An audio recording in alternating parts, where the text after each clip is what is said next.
You are cordially invited to join us on this week's episode, where we discuss You're Cordially Invited.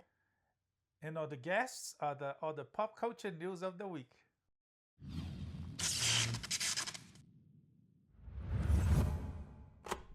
Okay, this week we watched a new rom-com starring Will Ferrell and Reese Witherspoon. Brand new on Amazon Prime. It actually came out yesterday. And it's funny. Yeah, it delivers pretty solidly. If you watch the trailer, you kind of know what to expect. Did you see the trailer? Yeah, I feel like we watched I don't saw a remember couple the trailers. trailer. But yeah, I mean, the premise is on the trailer. And if you've seen the trailer, you go in knowing a little bit. If you don't, I guess it's even better, right? I guess most trailers spoil a little or a lot. But I feel like with this kind of movie, like the main events, you kind of know what they are going in, and it's just like some of the fillers and the twists and turns you're not really sure of. Basically, we've got two families who accidentally double book their wedding at this beautiful inn on an island that really can only accommodate one wedding per weekend. Yeah. Shenanigans ensue. Will Ferrell. Feelings get hurt. Past baggage is uncovered. People heal, and we all move on and eventually live happily ever after. Yeah. That kind of movie. Will Ferrell plays a single father. Is that what it's called? Single father, a widower. On the new Norman television and film is a biracial couple, but in this one is most interestingly, she's not there. She's dead. Yes. So he's a biracial, right? He's a biracial father. He has an Indian daughter, Geraldine Viswanathan. I don't say that right. She's in a lot of things. We saw her on, what's the name of the one about the probably Miracle Workers. Miracle Workers. Yeah, and she's on several other things. She's actually funny. So he's the father of this young woman that comes back home from college to announce that she's getting married. And as the father, there's not only uber protective, but is almost motherly protective. He does all the things. Yeah. He's going to plan the wedding. First, the daughter said that one of her friends, do you remember the name of the friend? I can't remember. But it was one of the friends that there's like Heather, party girl. That is planning the wedding. It's like, and you know she's gonna do a good job because she totally nailed Crunkfest. Yes. So she played, what's her name? The actress? Keila Monteroso Mejia. Yeah, she played. What was it? I click on her. What's her name on Curb? So she was in Curb Your Enthusiasm. She played. Hold please. Maria Sofia. It's a very funny plot. Oh my gosh. Subplot. And she's popped up a few times in different things we've watched, and she is very funny. Yeah. This is a talented young woman. I would like to see more of her. In this one, she plays a similar character to Maria Sofia. She's like tough. Very intense. A little unhinged. So as college are these days, these people, she comes from college with the fiance, introduce him, and they're like super woke and super worried about things like, hey lady, and there's this whole conversation about you cannot, oh my gosh, you cannot say that, call a woman a lady. That's right. So on this side, you have this post-modern, post-truth woke family that is getting married straight out of college, so all the college friends are coming. On the other side, you have Reese Witherspoon. She's a big TV producer.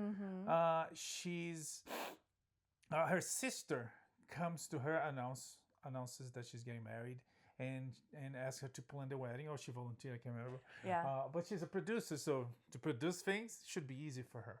So she's scheduled, and then they have this conflict. They is at the same weekend, and this family is very traditional from Georgia. Very conservative, yeah. So this is all set in Georgia. So there's a lot of stuff. Jack McBrayer is the owner and proprietor of the inn, and he becomes once tragedy hits his family. So Reese Witherspoon's family is like very traditional, very Southern. Really good job on the accents all around. So each family, like, they have their own different, like, family baggage to unpack, which is all coming to the surface through all the stress and the tension of, like, the weddings period, but then also trying to, like, share these venues, and that's where we see our shenanigans and our heartwarming moments and all the rest. Yeah, and yeah, it's funny. There's music. There's people singing. It's Will a Ferrell wedding. sings, so we can. That's always a good thing. Yeah, there's a wedding, so traditional wedding tropes and non-traditional wedding shenanigans. It's funny. I thought it was quite entertaining. Even when the way they expose the woke in their jokes is like, it's funny because it's true. So there's all that. What else? Anything else you want to talk about this? I think it delivered. Like, you kind of know what it is going in. There's some weird things, like really weird. So on the bride's side, oh no, they're both brides. They are. On the Witherspoon's sister's side, the girl actually looks like a lot like Kate Hudson. Is bizarre. Yeah. Her name is Meredith Hagner. Yeah, she was on that Vacation Friends movie with she was John Cena's wife. She looked less like Kate Hudson. I don't know this one what happened. Maybe because she's pregnant. Sorry, spoiler there. But anyways, on that side of the story,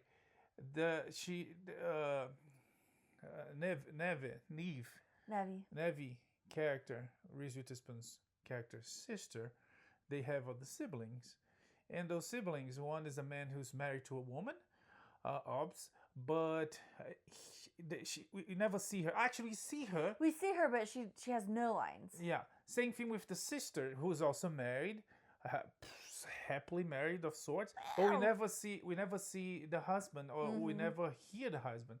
Same with the father of the family. That's right. He never show up or shows up. You'll see him. No lines. No lines. At the end, they have a clip where everybody sings, and he stands there and he doesn't sing. Yeah, they make a joke out of that. So it's like, until you see that and get a bit of the joke, it's just weird. But there's all that, but yeah, overall funny. I can't remember the rating. Can you see the rating there? I think it's probably PG-13. Oh, it's R. It's R. For excessive language, use of F-bombs. There's violence. Sort of. Yeah. Wow. They have to do with that creature. But overall funny. It's not the greatest piece of comedy. No, it's a rom-com. It delivers exactly what it promises to. From Reese Witherspoon. Or even the director. Director directed the Muppets movie, which is really funny. Even though it's a Muppets movie. Yeah. They all quite the same. The Muppets movies? Yes. I guess so, but when you work with the Muppets, there's a little more there. You mean Muppets? Yes. I do mean Muppets. Anyways, You Are Cordially Invited. It's available on Amazon Prime. It is funny. It's sort of light. So if you want to laugh about weddings and clash of cultures and generations. Yes. And see some weird things. Healing family dysfunction. Yeah, you should check this one. This one has the figure of the mother is very important on both sides. One side is the absence of the mother and what the consequences of that for the daughter, so as for the husband that has to take care of the daughter and take over the role of mother. And on the other side, there's a clash between mother and daughter. On that note, our next the thing we saw, the other thing we saw, the thing we're gonna talk next, called Wild Robot, and it's a very motherly movie, really well done, an animation by DreamWorks Animation, and with Lupita Nyongo, Pedro Pascal, Mark Hamill is there, Who else? Catherine O'Hara. Bill Nye. Bill Nye, of course. Matt Berry for a couple of golden moments. Yes. Kit Connor voices a bird. And it's a big cast. It's a really good animation based on a book by. Ooh, I don't remember who the book is by. I thought I was all prepared. I had all the IMDb's. No. Huh? You click Will there. it show? It shows book. Oh, based on the book by Peter Brown. Yeah. It's actually a series. There's a whole series of really? Wild Robot books. Yeah. It's not the same character. I don't know. I mean, if you see the movie, you will understand why I ask, because I don't think Yeah. so. Oh, is it? I don't know. I would have to read. Yeah, it absolutely could be. It's part of the series, famous book Yes, movies based on books we haven't read. that we're not gonna read. But We didn't read. Yes. I'm not saying not gonna read. We didn't read. No, it's on my list. Our 8-year-old is reading it right now. It's very popular among our circle of homeschool families. Yeah. Moms and kids seem to really like it. So I just haven't read it yet. But our 8-year-old is enjoying it. Summarize for us a little bit. Yeah, so basically this robot, she's like her name is Roz, and she's in a sort of an assistant helper, do whatever you need her to do type robot. But she falls out of her shipping container and ends up crash landed on this island. This is Earth on the It's an Earth possible future. near future. Mm-hmm. Yeah, so she crash lands on this island that's, with no humanity, no civilization or anything. And so she wakes up, she activates and has to figure out how to survive, how to function, how to fulfill her programming on this island full of wild animals. I was surprised by some of the stuff. Like, they did not shy away from some of the harsher realities of nature. Lots of animals dying all over the place, and so honestly, if you feel like you need to talk to your kids about death, like this will just lay it all out there for them. Yeah. But from tragedy, but also, from tragedy comes a new life and hope. Mm-hmm. There's a group of characters that die Mm-hmm. at her arrival, and there's a baby goose. Yeah, Gosling. Gosling, Mm-hmm. named Ryan. The Gosling, no, Bright Bell. Anyways, the egg, the baby survive, so she takes care. She decides to take care of that baby, Mm-hmm. Gosling, and that's basically the main plot of the movie. Her relationship with that and other animals. There's a fox that gets really close, and help become part of this very different life circumstances creative family. Yeah. And she become a mom to that bird. Mm-hmm. So they learn, so you have this robot learning about things like love and loss and life and all this great stuff. So there's a lot to explore there. That process. There's also themes of like fear and acceptance, found family. Like, really covers a lot of stuff, quite beautifully. But it's also just like a good story even on the surface. It's so beautifully animated. This island itself, as far as I can tell, seems like it's like Pacific Northwest, sort of. So you have this incredible array of creatures, but just it's so beautiful. It has a very illustrative quality to it. Like, I feel like I could open up a children's book and like it felt like illustrations you would see there. Beautifully animated, really lovely music. I would just, even though it gets into some of these like much tougher things, they don't shy away from death, like we said before.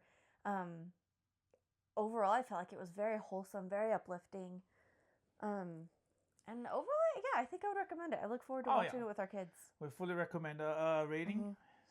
It's probably, I'm gonna guess PG, and I was right. PG. The movie is out in the theaters now. A movie was nominated. Can you see the nominations real quick? Was Best Animation or was something else? 3 Oscars. Was nominated for Best Acting in. So music, sound, and animated feature film. Yeah. So music and animation for sure. What's the sound? Yeah. Sound is a tough one because like big movies with special effects, you always get the edge. But who knows? The Academy is screwing up so much this time, you know. Lupita Nyongo, the voices Ross, the main character, does a terrific job. She really does. Spectacular. And as a woman, I thought it was like she could totally deserve a nomination for Best Actress instead of the man they nominated for Emilia Perez Ana Sofia Caron. on the women's category. But anyways, the Academy is a mess. We talked about that. That's true. We're gonna see the results. Will not be a surprise. And if you know, if who would the other woman nominated? Nicole Kidman. Woman nominated for Best I can't remember Actress. Best Actress nominees. Yeah, if any of those women nominated for Best Actress, and the name will come to my mind in a second, and they are Demi Moore, Fernanda Torres, click show two more, Cynthia Erivo, and Mikey. Oh, Mikey Madison. Mikey Madison. If they lose this award to a man, it's on them. They deserve it because they are the ones that raised this whole thing in the movies, in society. And the movie talks about that. If you change this, you're gonna change society. It's a mess they created. So if they lose to a man, yeah, they kill feminism at the Academy, as is being killed everywhere else, and it's on them. But let's hope the voters give to a woman the woman award, because women fight to get their space out there, and to lose like that would be ridiculous. But back to good news. Back to Wild Robot. Things. Wild Robot is available on theaters everywhere. It was nominated, so you still have a chance to go see it at the big screen. But if you choose not to, or if you cannot to, and you have streaming, the movie is available on Peacock. And yeah, it's a good show. It's a good movie to watch if you're into animation, and it's a good story. You know? It really is, and it's free from everything that he was just talking about. And it's such a nice break. They get into much more substantive, universal themes, and avoids anything topical or political or like just anything. It's just a really good story. Yeah, and it plays on classic elements, like from The Wizard of Oz, right? The Tin Man, the one in the heart, and that's what it is. So it's fun. It's beautiful done. We recommend the Wild Robot. Again, available theaters, available on Peacock. You can choose. It's not always you have that chance. If you want to go to the theaters, run. If you want to watch on Peacock, well, click on it and enjoy. What else? Okay, we're also watching the season 2 of Severance. Yeah, season 2 of Severance just started a couple weeks ago, and we started, and it starts right away. It picks off right away at end last season, and still a lot of mysteries, a lot of weird, scary office life. Yeah, it does put this like very dark and sinister twist on, or dark and sinister feeling on like extremely benign, banal even, daily office interactions. No idea what's coming or how stuff is going to get worked out. We will see, and we will be here to talk about it. Yeah, there's a lot of theories already popping out in the cyberspace. Nobody says that anymore. No. On the interwebs, on the internet. And of course, there's things that happened on the show that became memes like immediately. Yes. What was that one? Lactation fraud. Lactation fraud. It's like this one tiny, it's almost a throwaway line. Not a throwaway line, but it's like a line. It could be a mistake. It could have been a mistake. It's just this one line that they move on from very quickly. But us and everybody else on Reddit who's watching was like, the heck is that? Yeah, it does. Does anybody have any idea? Memes bonanza out there because people they don't let go. It's like a Starbucks cup on Game of Thrones. That's Next right. day it was like boom, boom, boom, boom, boom, boom. Right. That was funny. This one, Severance. Anyway, Severance available on Apple TV Plus. If you want to catch the entire season 1 is there, and season 2 just started. I think they have 4 episodes. Yeah, you should check it. It's interesting. It is Produced by Ben Stiller with Adam Scott and John Turturro and Christopher Walken and many other talented people. Okay. Oh, Patricia Arquette. Patricia Arquette, yes. Creepy as all get out. Yeah. All right. So she's not acting. Anyways. Let's get into some depressing celebrity news, and then we'll try to end this on an upbeat. So Anthony Mackie is, out there doing the cons, doing the press tours, doing the marketing, publicity junkets and stuff. And this bizarre clip has come out where someone asked him what Captain America represents. And he very explicitly said that America is not on the list of things that Captain America represents. Well, I'm sorry to disappoint him, but it's on the name. It is in the name, and absolutely, I get that Captain America represents, and in the comics, Steve Rogers talks about this. He represents an American ideal, maybe not something that America totally lives up to. And that's expressed. Our founding documents express ideals that we've never really fully lived up to, and we're working on it. But that's the point of America. Exactly. It's on the. It's, we're working on it. We're trying to be better. It's on the. Is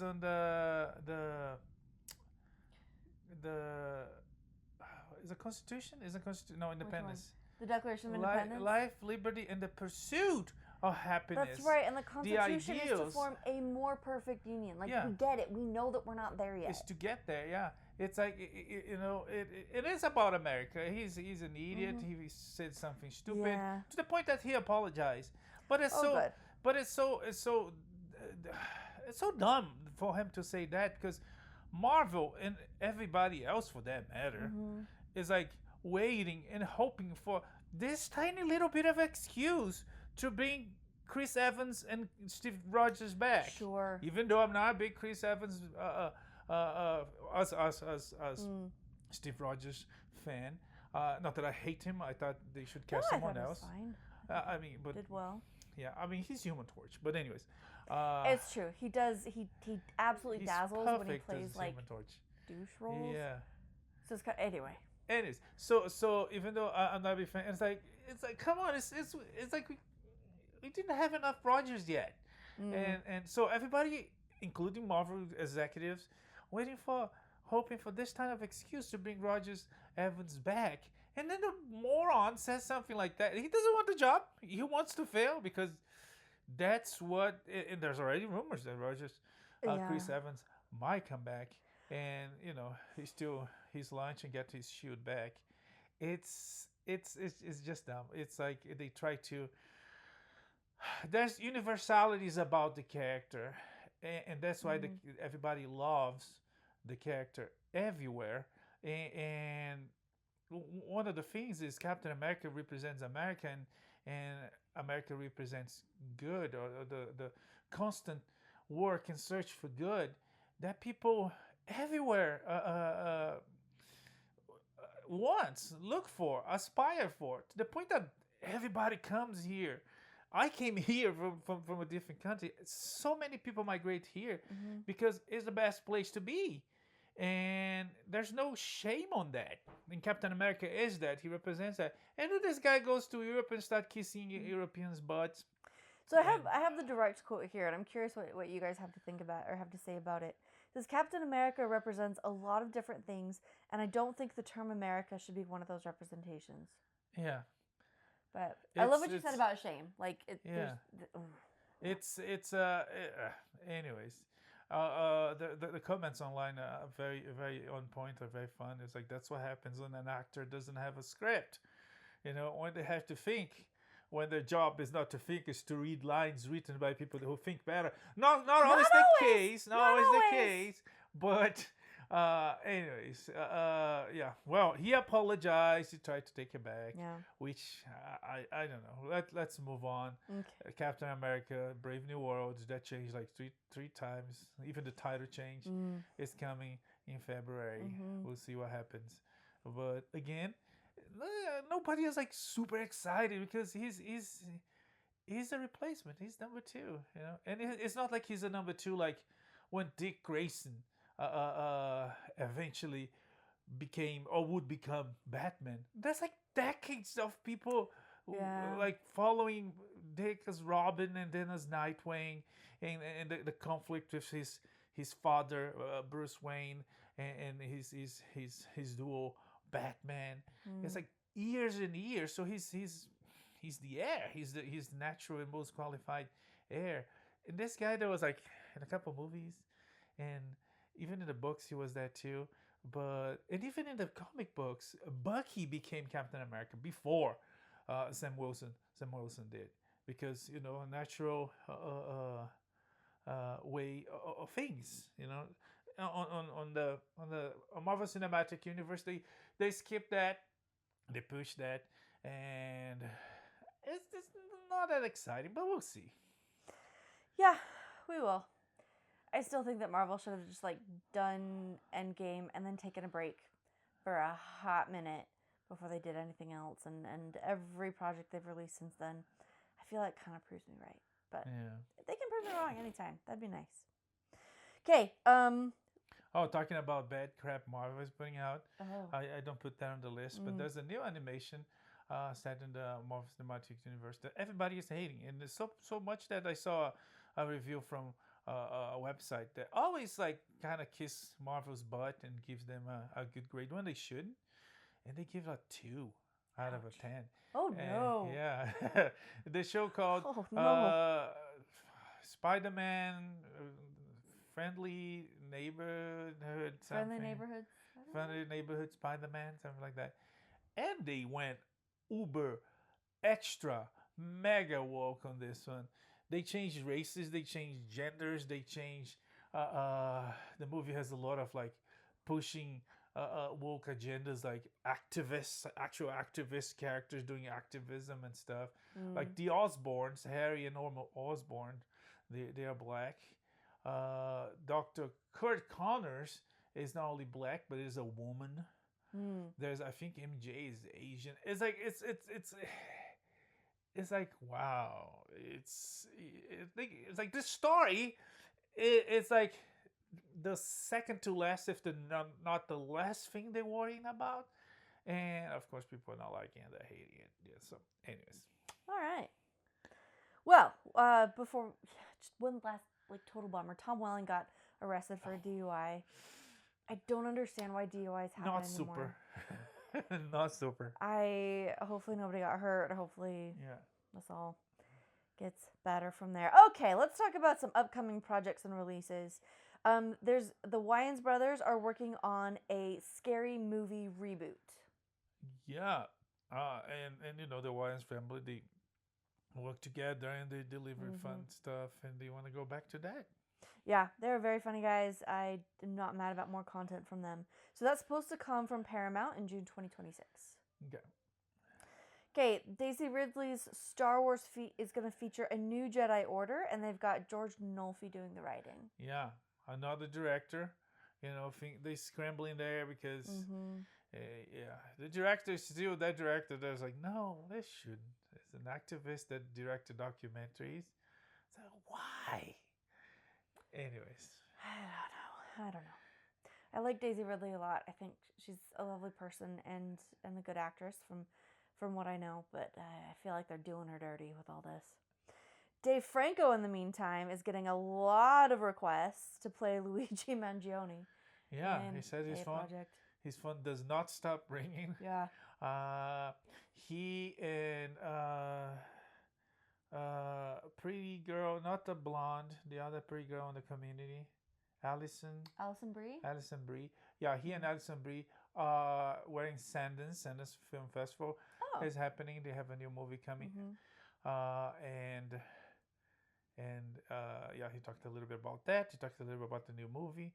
The new movie, there's actually Sundance this year is pretty weak. They're on a slump. There was like usually they have like bidding wars for some movies. Yes. Right. This one is like almost close to the end. No movie was like Nobody was like, it was a drought. No projects you're super excited about? Oh, it was a drought. not me, the people that buy it. Yeah. To the point that this one, Alison Brie and Franco, was bought to people. Was like,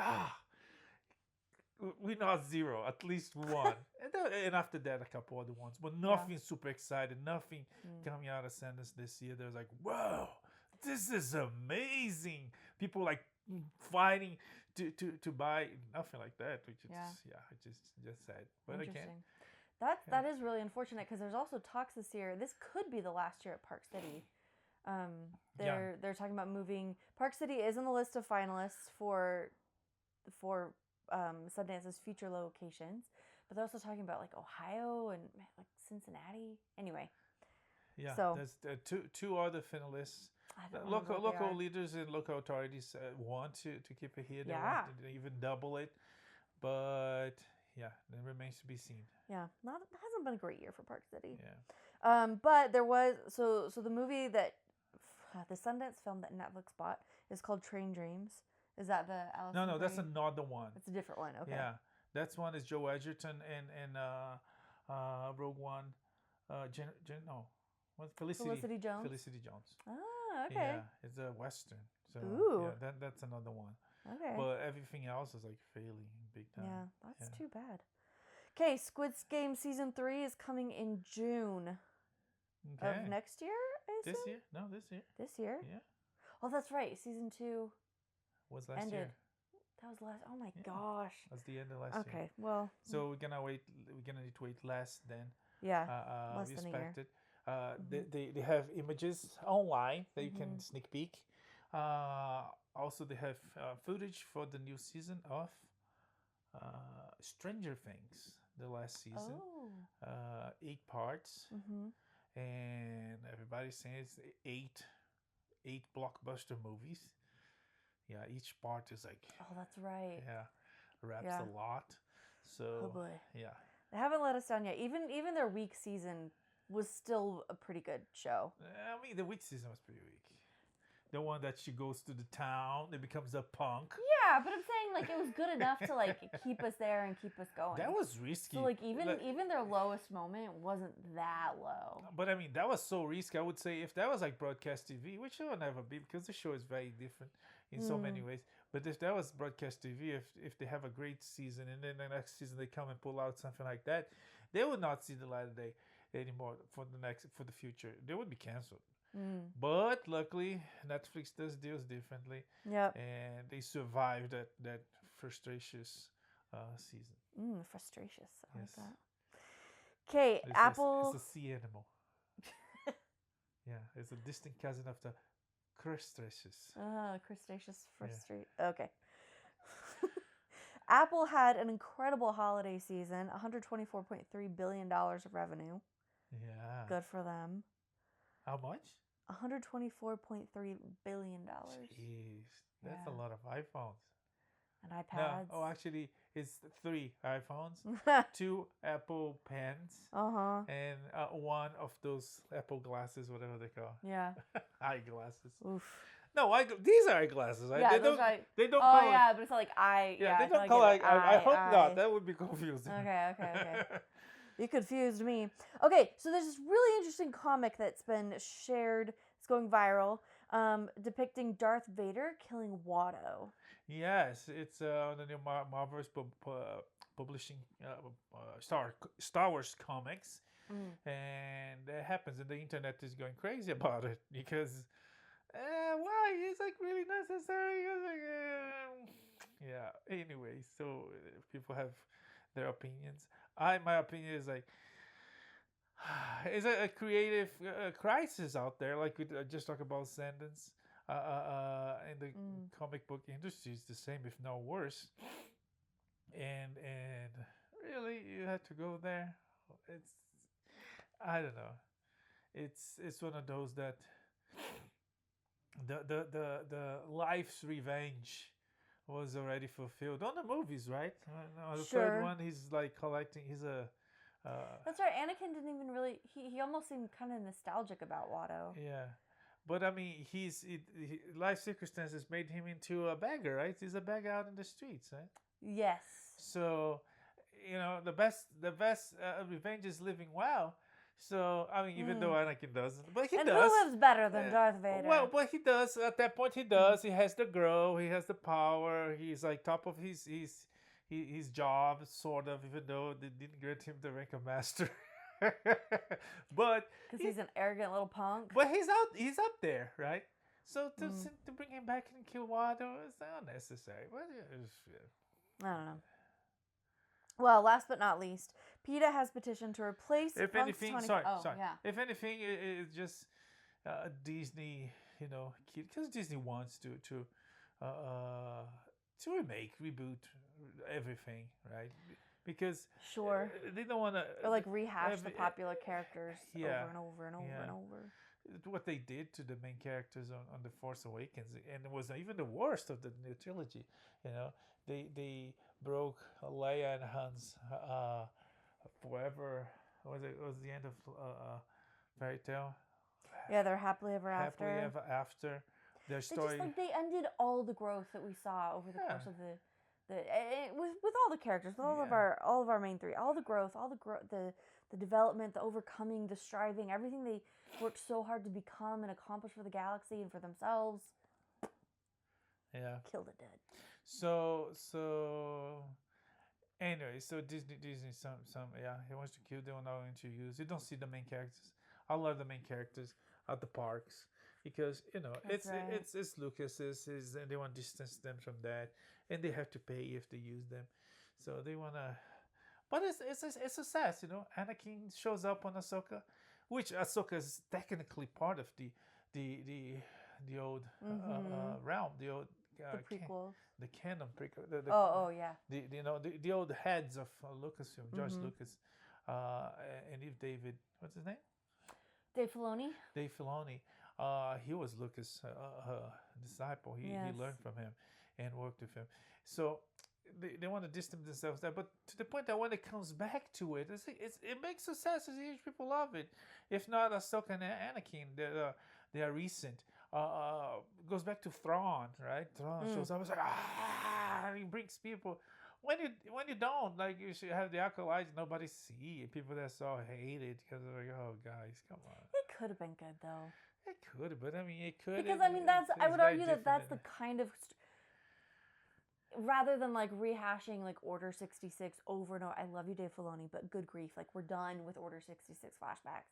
Rather than like redoing that over and over and over, like let's go and explore other time periods, other parts of the Star Wars universe. There's so much there that could be told if you just do it well. We haven't seen Acolyte yet though, so I'll withhold specific judgment. No, I don't. It's crap, and everybody. It's like it's on the numbers. I'll see it, but from what we heard of the story, it was like, really? Yeah, I'm not like excited about it. What? It's gonna be a downer. It's like, if anything, it would not be it would not be as a big disappointment because I'm already disappointed. So if anything, it would just certify the disappointment. It was not like, oh my gosh, this is bad. Like like Emily Perez that we heard was bad, and we watched it. And it was like, oh wow. Literally, the only people who like that film are the Hollywood Foreign Press Association and the Academy of Motion Pictures and Sciences. And that's it. It is not literally everybody else hates that movie for so many different reasons. Oh yeah. We've all come together. We've all come together around this. Yeah, she offended black this week. He tweeted and offended black people, offended the Islam. And it was just announced that he shut down his Twitter because he's probably for the best. Because even he apologized. It was very Biden, right? When Biden, someone house was on fire, and Biden was like, "I remember when my house was on fire. I had a little fire in the kitchen this one time. I was scared about my Porsche, but everything was fine." Mr. Empathy Levels was like, "Come on, yeah. What an idiot." But even if Carla like never said anything at all on social media, just the movie itself. The movie itself sucked. So yeah, and it's like it proves the point that the Hollywood, the Academy, and the HFPA, it's all about politics. With a good marketing team, a crisis PR team, you can make any piece of crap into a successful movie, because that's what Emilia Perez is. And close second, creature of the it's like The water living? No. Water. It's so bad that I can't remember the name. And it was Del Toro, but it was bad. I feel like that movie started really strong and then just like dove off the edge of a cliff at the ending. Yeah, and then you have, and also of course Parasite.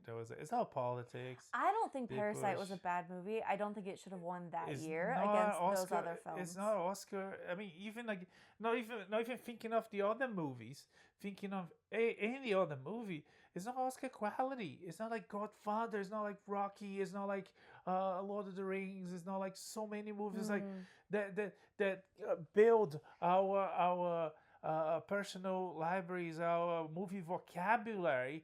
Not only ours, but the people that make movies today. Some people do things in the movies they don't even know they're doing it because at some point in life they saw that on a movie that the director did that because he saw that on one of those big movies or direct or indirect, it's not kind of, it's like it's just politics. And Emily Paris is the bottom of the barrel of this whole promoting movies with no quality to win. The Academy is doomed. But anyways, we already talked about terrible things. Yeah. A lot of idiocy. So let's finish on a high note. Is it a high note though? So we're coming up on Groundhog Day when dear old Punxsutawney Phil comes out of the ground, may or may not see his shadow, and will let us know what the end of winter is going to be like. But PETA has petitioned to replace this time-honored tradition with what, Alex? Yeah, I thought we would not talk about idiocy. It is more about idiocy. But at least this one we can have a good laugh about. Yeah, PETA wants to replace. It's so dumb. I refuse to believe that someone. I'm gonna blame this. PETA, they do a lot of stupid things, but this specifically, I'm gonna blame on AI. It wasn't PETA. PETA used an AI, and AI gave this stupid idea.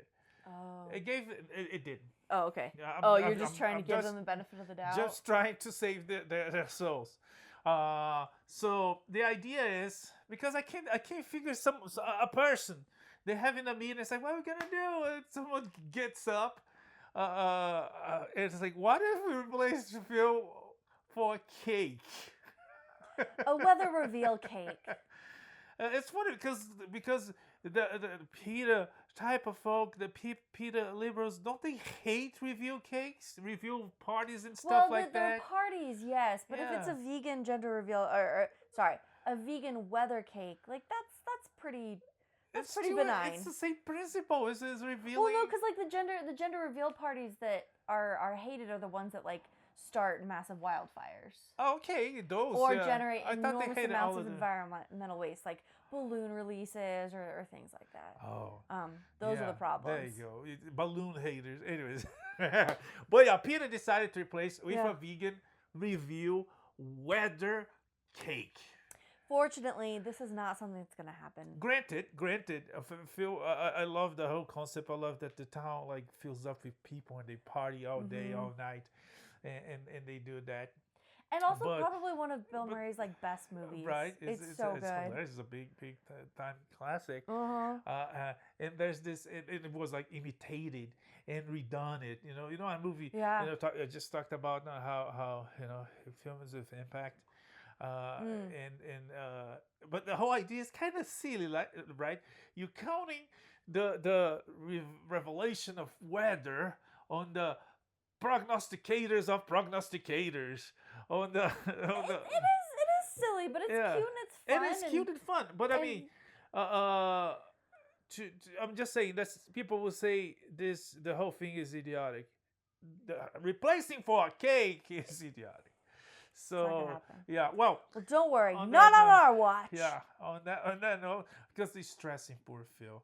But anyways, by the way, it's not always the same Groundhog. Oh yeah, no, obviously. Because Groundhogs don't live forever. Sorry if we just ruined Groundhog Day for you. But if anything, on that note, Happy Groundhog's Day is coming next Sunday, right? I think so. Yeah. And of course, you're going to watch the movie. You're going to see if Phil sees his shadow or not. And if you wake up that day and Sonny and Cher's play on the radio, You're screwed. Oh, if you work for PETA, because there's nobody smart there. But anyways, Yeah. that's it for. Is anything else? Oh, that's plenty. Okay. That's all. That's it. Okay, that's it for this week. You come back next week with more pop culture news entertainment. May the force be with you. Live long and prosper. Bye. Bye.